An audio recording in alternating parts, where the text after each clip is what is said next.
আসসালামু আলাইকুম। বহুদিন পর আমাদের বাড়ি স্টার্টিং হয়েছে এবং প্রায় ছাদ ঢামাল কাছাকাছি লিল্টন ঢালাই এরপর ছাদ ঢামাল শুরু হয়ে গেছে।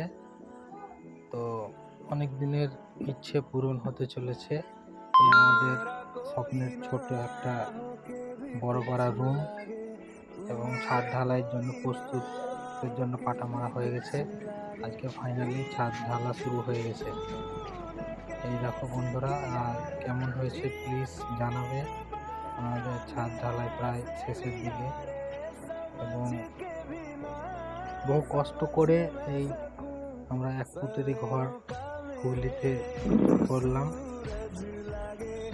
তো প্লিজ তোমরা সবাই কমেন্ট করবে এবং জানাবে, আর তার সাথে সাথে পাশে একটু